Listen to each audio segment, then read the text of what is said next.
Matthew Henry's Commentary on the Whole Bible. 1 Samuel 4. The predictions in the foregoing chapters concerning the ruin of Eli's house here begin to be fulfilled. How long after does not appear, but certainly not long.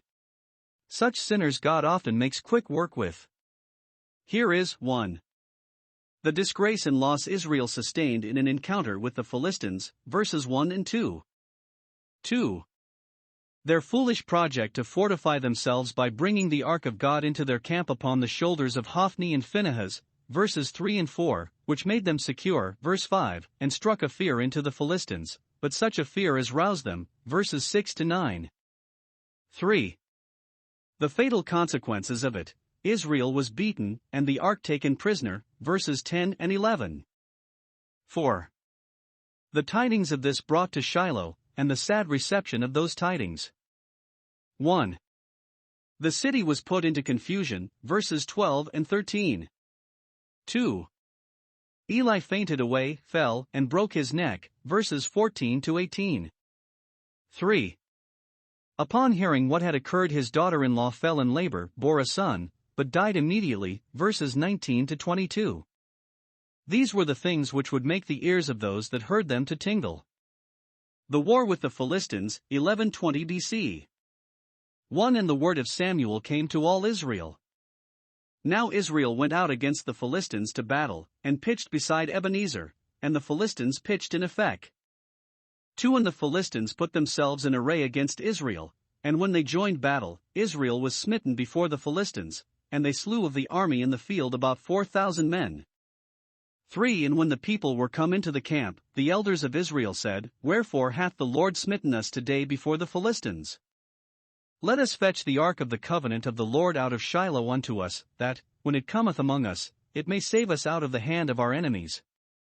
For so the people sent to Shiloh, that they might bring from thence the ark of the covenant of the Lord of hosts, which dwelleth between the cherubims, and the 2 sons of Eli, Hophni and Phinehas, were there with the ark of the covenant of God. 5. And when the ark of the covenant of the Lord came into the camp, all Israel shouted with a great shout, so that the earth rang again. 6. And when the Philistines heard the noise of the shout, they said, What meaneth the noise of this great shout in the camp of the Hebrews?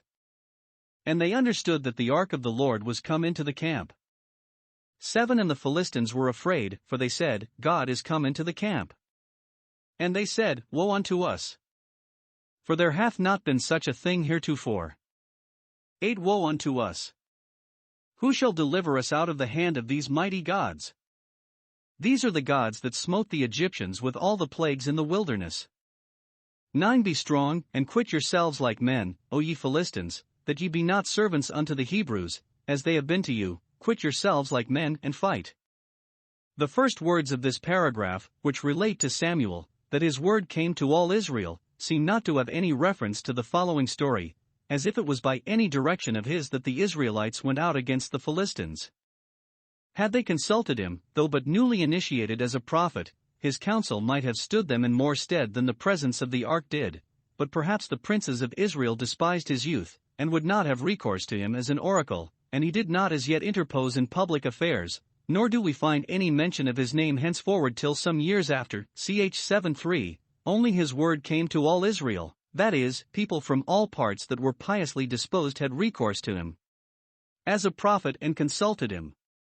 Perhaps it is meant of his prophecy against the house of Eli. This was generally known and talked of, and all that were serious and observing compared the events here related, when they came to pass, with the prophecy, and saw it accomplished in them.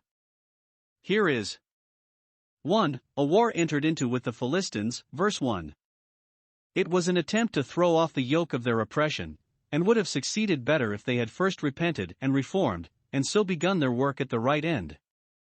It is computed that this was about the middle of the 40 years' dominion that the Philistines had over Israel, Judges 13 verse 1, and soon after the death of Samson, so Bishop Patrick, who thinks the slaughter he made at his death might encourage this attempt, but Dr. Lightfoot reckons it 40 years after Samson's death, for so long Eli judged, verse 18. 2. The defeat of Israel in that war, verse 2. Israel, who were the aggressors, were smitten, and had 4,000 men killed upon the spot. God had promised that one of them should chase 1,000, but now, on the contrary, Israel is smitten before the Philistines. Sin, the accursed thing, was in the camp, and gave their enemies all the advantage against them they could wish for. 3. The measures they concerted for another engagement. A council of war was called, and, instead of resolving to fast and pray and amend their lives, so ill-taught were they, and no wonder when they had such teachers, that 1. They quarreled with God for appearing against them. Verse 3. Wherefore has the Lord smitten us? If they meant this as an inquiry into the cause of God's displeasure, they needed not go far to find that out. It was plain enough, Israel had sinned, though they were not willing to see it and own it. But it rather seems that they expostulate boldly with God about it, are displeased at what God has done, and dispute the matter with him. They own the hand of God in their trouble. So far was right, it is the Lord that has smitten us, but instead of submitting to it, they quarrel with it, and speak as those that are angry at him and his providence, and not aware of any just provocation they have given him. Wherefore shall we, that are Israelites, be smitten before the Philistines? How absurd and unjust is it? Note, the foolishness of man perverts his way, and then his heart frets against the Lord, Proverbs 19 verse 3, and finds fault with him. 2. They imagined that they could oblige him to appear for them the next time by bringing the ark into their camp. The elders of Israel were so ignorant and foolish as to make the proposal, verse 3, and the people soon put it in execution, verse 4. They sent to Shiloh for the ark, and Eli had not courage enough to detain it, but sent his ungodly sons, Hophni and Phinehas, along with it, at least permitted them to go, though he knew that wherever they went the curse of God went along with them. Now see here, 1. The profound veneration the people had for the ark. Oh, send for that, and it will do wonders for us. The ark was, by institution, a visible token of God's presence. God had said that he would dwell between the cherubim, which were over the ark, and were carried along with it. Now they thought that, by paying a great respect to this sacred chest, they should prove themselves to be Israelites indeed, and effectually engage God Almighty to appear in their favor. Note, it is common for those that have estranged themselves from the vitals of religion to discover a great fondness for the rituals and external observances of it, for those that even deny the power of godliness not only to have, but to have in admiration, the form of it. The temple of the Lord is cried up, and the ark of the Lord stickled for with a great deal of seeming zeal by multitudes that have no regard at all for the Lord of the temple, and the God of the ark, as if a fiery concern for the name of Christianity would atone for a profane contempt of the thing. And yet indeed they did, but make an idol of the ark, and looked upon it to be as much an image of the God of Israel, as those idols which the heathen worshipped were of their gods. To worship the true God, and not to worship him as God, is in effect not to worship him at all. 2. Their egregious folly in thinking that the ark, if they had it in their camp, would certainly save them out of the hand of their enemies, and bring victory back to their side. 4:1. When the ark set forward, Moses prayed, "Rise up, Lord, and let thy enemies be scattered," well knowing that it was not the ark moving with them, but God appearing for them, that must give them success, and here were no proper means used to engage God to favor them with his presence. What good then would the ark do them, the shell without the kernel? 2. They were so far from having God's leave to remove his ark that he had plainly enough intimated to them in his law that when they were settled in Canaan his ark should be settled in the place that he should choose, Deuteronomy 12 verses 5 and 11, and that they must come to it, not it to them. How then could they expect any advantage by it when they had not a just and legal possession of it, nor any warrant to remove it from its place? Instead of honoring God by what they did, they really affronted him. Nay, 3. If there had been nothing else to invalidate their expectations from the ark, how could they expect it should bring a blessing when Hophni and Phinehas were the men that carried it? It would have given too much countenance to their villainy if the ark had done any kindness to Israel while it was in the hands of those graceless priests. For it the great joy there was in the camp of Israel when the ark was brought into it. Verse 5 they shouted, so that the earth rang again. Now they thought themselves sure of victory, and therefore gave a triumphant shout before the battle, as if the day was without fail their own, intending, by this mighty shout, to animate themselves, and their own forces, and to intimidate their adversaries. Note, carnal people triumph much in the external privileges and performances of religion, and build much upon them, as if these would infallibly save them, and as if the ark, God's throne, in the camp, would bring them to heaven, though the world and the flesh should be upon the throne and the heart. 5. The consternation into which the bringing of the ark into the camp of Israel put the Philistines. The two armies lay so near in camp that the Philistines heard the shout the Israelites gave on this great occasion. They soon understood what it was they triumphed in, verse 6, and were afraid of the consequences. 4:1. It had never been done before in their days. God has come into their camp, and therefore woe unto us, verse 7, and again, woe unto us, verse 8. The name of the God of Israel was formidable even to those that worshipped other gods, and some apprehensions even the infidels had of the danger of contending with them. Natural conscience suggests this, that those are in a woeful condition who have God against them. Yet see what gross notions they had of the divine presence, as if the God of Israel were not as much in the camp before the ark came thither, which may very well be excused in them, since the notions the Israelites themselves had of that presence were no better. Oh, say they, this is a new design upon us, more frightful than all their stratagems, for there has not been such a thing heretofore. This was the most effectual course they could take to dispirit our men and weaken their hands. 2. When it had been done in the days of old, it had wrought wonders. These are the gods that smote the Egyptians with all the plagues in the wilderness, verse 8. Here they were as much out in their history as in their divinity. The plagues of Egypt were inflicted before the ark was made and before Israel came into the wilderness, but some confused traditions they had of wonders wrought by or for Israel when this ark was carried before them, which they attributed, not to Jehovah, but to the ark. Now, say they, who shall deliver us out of the hand of these mighty gods? Taking the ark for God, as well they might when the Israelites themselves idolized it. Yet, it should seem, they scarcely believed themselves when they spoke thus formidably of these mighty gods, but only bantered, for instead of retreating, or proposing conditions of peace, which they would have done had they been really convinced of the power of Israel's God, they stirred up one another to fight so much the more stoutly. This surprising difficulty did but sharpen their resolution. Verse 9. Be strong, and quit yourselves like men. The commanders inspired bold and generous thoughts into the minds of their soldiers when they bade them remember how they had lorded it over Israel, and what an intolerable grief and shame it would be if they flinched now, and suffered Israel to lord it over them. The defeat of the Israelites, 1120 BC. 10. And the Philistines fought, and Israel was smitten, and they fled every man into his tent, and there was a very great slaughter, for there fell of Israel 30,000 footmen. 11. And the ark of God was taken, and the two sons of Eli, Hophni and Phinehas, were slain. Here is a short account of the issue of this battle. Israel was smitten, the army dispersed and totally routed, not retiring into the camp, as before, verse 2, when they hoped to rally again, but returning to their tents, every man shifting for his own safety and making the best of his way home, despairing to make head any more, and 30,000 were slain in the field of battle, verse 10. Israel was put to the worse. 1.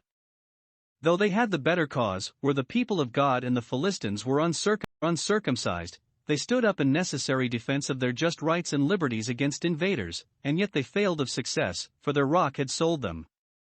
A good cause often suffers for the sake of the bad men that undertake it. 2. Though they had the greater confidence, and were the more courageous. They shouted, while the Philistines trembled, and yet, when God pleased so to order it, the Philistines' terrors were turned into triumphs, and Israel's shouts into lamentations. 3. Though they had the ark of God with them. External privileges will secure none that abuse them, and do not live up to them.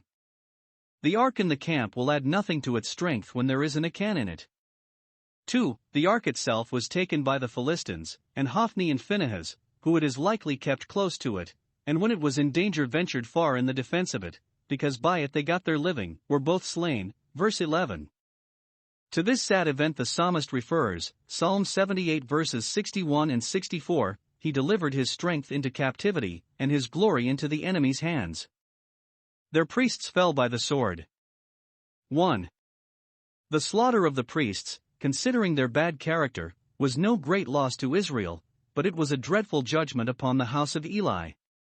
The word which God had spoken was fulfilled in it, chapter 2 verse 34. This shall be a sign unto thee, an earnest of the judgments threatened, thy two sons shall die both in one day, and so shall all the increase of thy house die in the flower of their age. Verse 33. If Eli had done his duty, and put them, as polluted, from the priesthood, Nehemiah 7 verse 64, they might have lived, though in disgrace. But now God takes the work into his own hands, and chases them out of the world by the sword of the uncircumcised. The Lord is known by those judgments which he executeth. It is true the sword devours one as well as another, but these were waited for of the sword, marked for vengeance. They were out of the place. What had they to do in the camp? When men leave the way of their duty, they shut themselves out of God's protection. But this was not all. They had betrayed the ark, by bringing it into danger, without a warrant from God, and this filled the measure of their iniquities. But 2. The taking of the ark was a very great judgment upon Israel, and a certain token of God's hot displeasure against them. Now, they are made to see their folly in trusting to their external privileges which they had by their wickedness forfeited them, and fancying that the ark would save them when God had departed from them. Now, they are made to reflect, with the utmost regret, upon their own rashness and presumption in bringing the ark into the camp and so exposing it, and wish 1,000 times they had left it where God had fixed it. Now, they are convinced that God will not be prescribed to by vain and foolish men, and that though he has bound us to his ark, he has not bound himself to it, but will rather deliver it into the hands of his sworn enemies than suffer it to be profaned by his false friends, and countenance their superstition. Let none think to shelter themselves from the wrath of God under the cloak of a visible profession, for there will be those cast into outer darkness that have eaten and drunk in Christ's presence. The death of Eli, 1120 BC. 12 And there ran a man of Benjamin out of the army, and came to Shiloh the same day with his clothes rent, and with earth upon his head. 13 And when he came, lo, Eli sat upon a seat by the wayside watching, for his heart trembled for the ark of God. And when the man came into the city and told it, all the city cried out. 14 And when Eli heard the noise of the crying, he said, What meaneth the noise of this tumult? And the man came in hastily, and told Eli. 15 Now Eli was 98 years old, and his eyes were dim, that he could not see. 16 And the man said unto Eli, I am he that came out of the army, and I fled today out of the army. And he said, What is there done, my son? 17 And the messenger answered and said, Israel is fled before the Philistines, and there hath been also a great slaughter among the people, and thy 2 sons also, Hophni and Phinehas, are dead, and the ark of God is taken. 18 And it came to pass, when he made mention of the ark of God, that he fell from off the seat backward by the side of the gate, and his neck brake, and he died, for he was an old man and heavy. And he had judged Israel 40 years. Tidings are here brought to Shiloh of the fatal issue of their battle with the Philistines. Bad news flies fast. This soon spread through all Israel. Every man that fled to his tent brought it, with too plain a proof of it, to his neighbors. But no place was so nearly concerned as Shiloh. Thither therefore an express posted away immediately. It was a man of Benjamin. The Jews fancy it was Saul. He rent his clothes, and put earth upon his head, by these signs to proclaim the sorrowful news to all that saw him as he ran, and to show how much he himself was affected with it. Verse 12. He went straight to Shiloh with it, and here we are told. 1. How the city received it. Eli sat in the gate, verses 13 and 18, but the messenger was loath to tell him first, and therefore passed him by, and told it in the city, with all the aggravating circumstances, and now both the ears of every one that heard it tingled, as was foretold, chapter 3 verse 11. Their hearts trembled, and every face gathered blackness. All the city cried out, verse 13, and well they might, for, besides that this was a calamity to all Israel, it was a particular loss to Shiloh, and the ruin of that place, for though the ark was soon rescued out of the hands of the Philistines, yet it never returned to Shiloh again. Their candlestick was removed out of its place, because they had left their first love, and their city dwindled, and sunk, and came to nothing. Now God forsook the tabernacle of Shiloh, they having driven him from them, and the tribe of Ephraim, which had for 340 years been blessed with the presence of the ark in it, lost the honor. Psalm 78 verses 60 and 67. And, some time after, it was transferred to the tribe of Judah, the Mount Shaun which he loved, as it follows there, verse 68, because the men of Shiloh knew not the day of their visitation. This abandoning of Shiloh Jerusalem is long afterwards reminded of, and told to take warning by Jeremiah 7 verse 12, "Go see what I did to Shiloh. From this day, this fatal day, let the desolations of Shiloh be dated." They had therefore reason enough to cry out when they heard that the ark was taken. 2. What a fatal blow it was to old Eli. Let us see 1. With what fear he expected the tidings. Though old and blind and heavy, yet he could not keep his chamber when he was sensible the glory of Israel lay at stake, but placed himself by the wayside, to receive the first intelligence, for his heart trembled for the ark of God. Verse 13. His careful thoughts represented to him what a dishonor it would be to God, and what an irreparable loss to Israel, if the ark should fall into the Philistines' hands, with what profane triumphs the tidings would be told in Gath and published in the streets of Ashkelon. He also apprehended what imminent danger there was of it. Israel had forfeited the ark, his own sons especially, and the Philistines would aim at it, and now the threatening comes to his mind, that he should see an enemy in God's habitation, chapter 2 verse 32, and perhaps his own heart reproached him for not using his authority to prevent the carrying of the ark into the camp. All these things made him tremble. Note, all good men lay the interests of God's church nearer their hearts than any secular interest or concern of their own, and cannot but be in pain and fear for them if at any time they are in peril. How can we be easy if the ark be not safe? 2. With what grief he received the tidings. Though he could not see, he could hear the tumult and crying of the city, and perceived it to be the voice of lamentation, and mourning, and woe. Like a careful magistrate, he asks, "What means the noise of this tumult?" Verse 14. He is told there is an express come from the army, who relates the story to him very distinctly, and with great confidence, having himself been an eyewitness of it. Verses 16 and 17. The account of the defeat of the army, and the slaughter of a great number of the soldiers, was very grievous to him as a judge. The tidings of the death of his 2 sons, of whom he had been so indulgent, and who, he had reason to fear, died impenitent, touched him in a tender part as a father. Yet it was not for these that his heart trembled. There is a greater concern upon his spirit, which swallows up the less. He does not interrupt the narrative with any passionate lamentations for his sons, like David for Absalom, but waits for the end of the story, not doubting, but that the messenger, being an Israelite, would, without being asked, say something of the ark. And if he could but have said, "Yet the ark of God is safe, and we are bringing that home," his joy for that would have overcome his grief for all the other disasters, and have made him easy. But when the messenger concludes his story with, "The ark of God is taken," he is struck to the heart, his spirits fail, and, it should seem, he swooned away, fell off his seat, and partly with the fainting, and partly with the fall, he died immediately, and never spoke a word more. His heart was broken first, and then his neck. Thus does God sometimes set marks of his displeasure in this life upon good men who have misconduct themselves, that others may hear and fear, and take warning. A man may die miserably and yet not die eternally, may come to an untimely end, and yet the end be peace. Dr. Lightfoot observes that Eli died the death of an unredeemed ass, whose neck was to be broken, Exodus 13 verse 13. Yet we must observe to Eli's praise, that it was the loss of the ark that was his death, not the slaughter of his sons. He does, in effect, say, "Let me fall with the ark," for what pious Israelite can live with any comfort when God's ordinances are removed? Farewell all in this world, even life itself, if the ark be gone. The death of Phinehas' wife, 1120 BC. 19 and his daughter-in-law, Phinehas' wife, was with child, near to be delivered, and when she heard the tidings that the ark of God was taken, and that her father-in-law and her husband were dead, she bowed herself and travailed, for her pains came upon her. 20 And about the time of her death the women that stood by her said unto her, "Fear not, for thou hast borne a son." But she answered not, neither did she regard it. 21 And she named the child Ichabod, saying, "The glory is departed from Israel, because the ark of God was taken, and because of her father-in-law and her husband." 22 And she said, "The glory is departed from Israel, for the ark of God is taken." We have here another melancholy story, that carries on the desolations of Eli's house, and the sorrowful feeling which the tidings of the ark's captivity excited.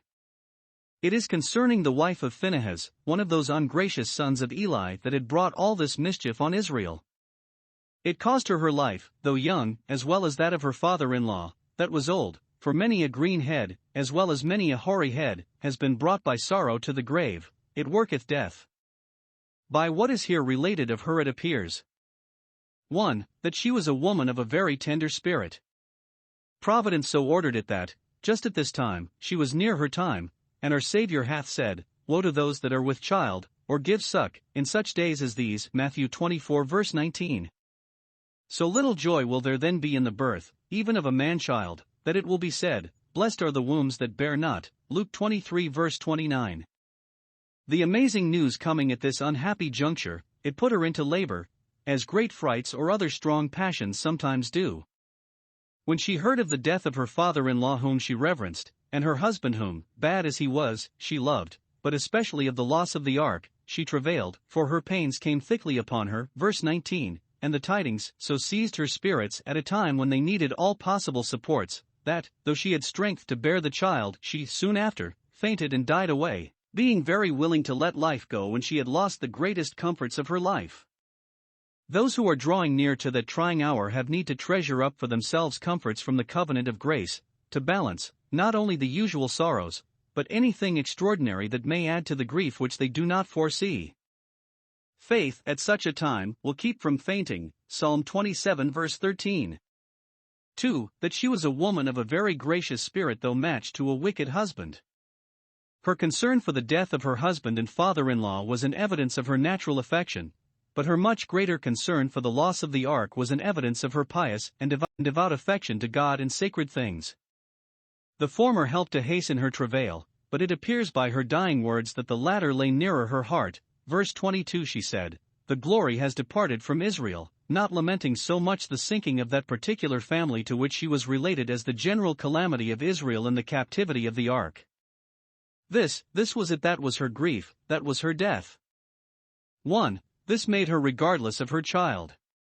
The women that attended her, who it is likely were some of the first rank in the city, encouraged her, and, thinking that the concern was mostly about the issue of her pains, when the child was born, said unto her, Fear not, now the worst is past, for thou hast borne a son, and perhaps it was her firstborn, but she answered not, neither did she regard it. The sorrows of her travail, if she had no other, would have been forgotten, for joy that a man-child was born into the world.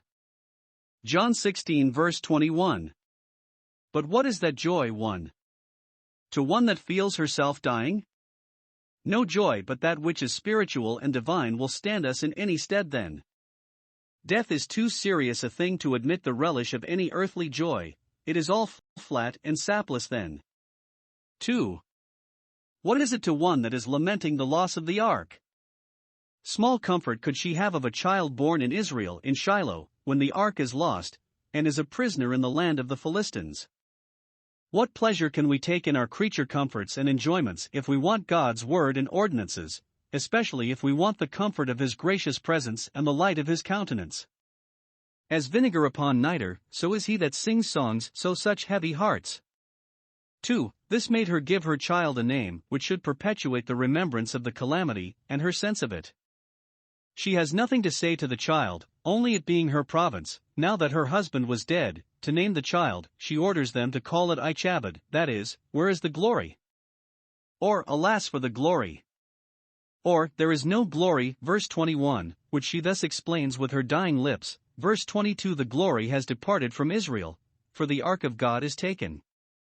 Call the child inglorious, for so he is. The beauty of Israel is lost, and there appears no hope of ever retrieving it. Never let the name of an Israelite, much less a priest, carry glory in it any more, now that the ark is taken.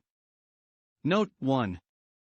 The purity and plenty of God's ordinances, and the tokens of His presence in them, are the glory of any people, much more so than their wealth and trade and interest among the nations. 2. Nothing is more cutting, more killing, to a faithful Israelite, than the want and loss of these. If God go, the glory goes, and all good goes. Woe unto us if He depart.